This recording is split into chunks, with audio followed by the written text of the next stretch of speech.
सजदा कैसे करना है। ज़ाहिर है सजदे में हाथ तो जमीन पे होते हैं। जो हमारी स्टडी टेबल्स बनी होती हैं, कुछ लोग उसके ऊपर सर रख के सजदा करते हैं, वो आगे ऊंची स्टडी टेबल, तो वो नहीं किया जाएगा। किसी भी चीज को जमीन से उठा के तकिया रख के सजदा नहीं होगा। अगर आप कर सकते हैं तो जमीन पे सर लगाएं, नहीं तो यहां आप जितना झुक सकते हैं उतना झुक ले, या जितना इशारा कर सकते हैं उतना कर ले। फत्तकुल्लाह मस्ततातुम, उस हवाले से कुछ अहबाब ये हाथ रख करके यूं आगे ज्यादा कुछ झुक रहे होते हैं, तो जितना आपसे मुमकिन हो, ठीक है, क्योंकि जाहिर है यहां जब हम सजदा करते हैं तो हम अपने घुटनों को हाथ नहीं लगने देते, मना किया है रसूलुल्लाह सल्लल्लाहु अलैहि वसल्लम ने ऐसी कैफियत में। तो ठीक है, इस हालत में तो यहां से आपके हाथ जमीन पे आ गए और आप रुकू से कुछ ज्यादा झुके हुए हैं, तो आपके सामने इंशाअल्लाहुल अजीज वो भी। अगर बंदा लेटा हुआ है, वो हिल नहीं सकता, वो उठ नहीं सकता, वो करवट नहीं ले सकता, तो ठीक है, फिर उसके लिए इशारा काफी है। मसलन कुछ लोग ऐसे होते हैं जो बेचारे करवट ही नहीं ले पाते, अल्लाह ताला हमारे किसी भी भाई को, बुजुर्ग को अपने सजदे ही ना कर सके। लेटे हुए जितनी हिम्मत हो इशारा कर लें, उतना काफी है। और बैठे हुए मैंने ये बता दिया। अब उसके बाद सजदे की जो पोजीशन है, सजदे में जाते हुए, हमारे यहाँ अक्सर अहबाब सजदे में जाते हुए रसूल सल्लल्लाहु अलैहि वसल्लम ने हुक्म दिया है कि सजदे में जाते हुए ऐसे ना गिरो जैसे ऊंट गिरता है, घुटने मत टेको। अब हमारे यहां यह है कि ऊंट पहले चूंकि अगले हाथ रखता है, इस वजह से पहले हाथ ना रखे जाए। ऊंट का मामला कुछ और है।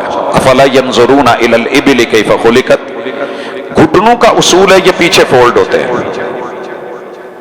हाथों का उसूल है ये आगे फोल्ड होते हैं। इस मर्तबा जब ऊंट कुर्बानी वाला महल्ले में आए तो देखिएगा, ऊंट की पिछली टांगों में हाथ होते हैं, वो यूं फोल्ड होती है। अल्लाह ने उसे टोटली उलट बनाया, और उसके अगली टांग हाथ जो हैं उनमें अल्लाह ने उसके घुटने रखे, वो पीछे को फोल्ड होते हैं, इसीलिए घुटना बांधा जाता है। इसलिए बेहतर, अफजल, औला, दो में से एक ही तरीका है, एक गलत है, मना किया रसूल सल्लल्लाहु अलैहि वसल्लम ने। कुछ अहबाब सजदे में यूं जाते हैं। याद रहे कि दीन लाइफ टाइम है, बचपन में भी है, बच्चा ऐसे नहीं जा सकता। और बुजुर्गों के लिए भी यूं घुटनों पे वजन डाल के जाना मुश्किल है। लाइफ टाइम दीन है। आप यहां खड़े हैं और अल्लाह अकबर कह के, हाँ रुकू से खड़े होते हुए क्या कहना है, समी अल्लाहु लिमन हमिदा रब्बना वलकल हम्द हम्दन कसीरन तय्यबन मुबारकन फी मिल अस्समावाति व मिल अल अर्ज़, जो दुआएं हैं वो। अब जब सजदे में जाने लगे हैं तो अल्लाह अकबर कहने के बाद बेहतर है कि आपके हाथ और फिर उसके बाद घुटने, हाथ और फिर घुटने। ये तो हुआ हमारा आगे वाली साइड। अब जब सजदे में चले गए हैं तो हमारे पांव कहां होने चाहिए? कुछ अहबाब के पांव खुले होते हैं, मुनासिब नहीं, कुछ होते हैं नहीं, कुछ ने ऐसे कर रखे होते हैं नहीं।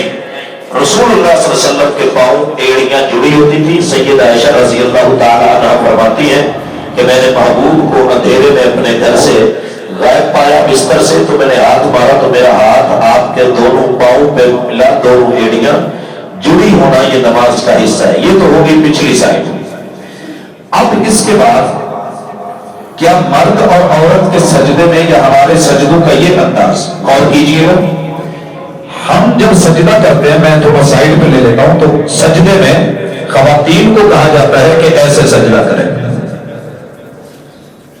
यह वो शक्ल है कि जिसमें पांव, हाथ, बाजू जमीन पे लगे हों, तो ये जानवर, दरिंदा और कुत्ता करता है। आपने मना किया है कि अपना सजदा ऐसे मत कीजिएगा कि जिसके अंदर जानवर, दरिंदे सब हो या कुत्ते से मुशाबत हो।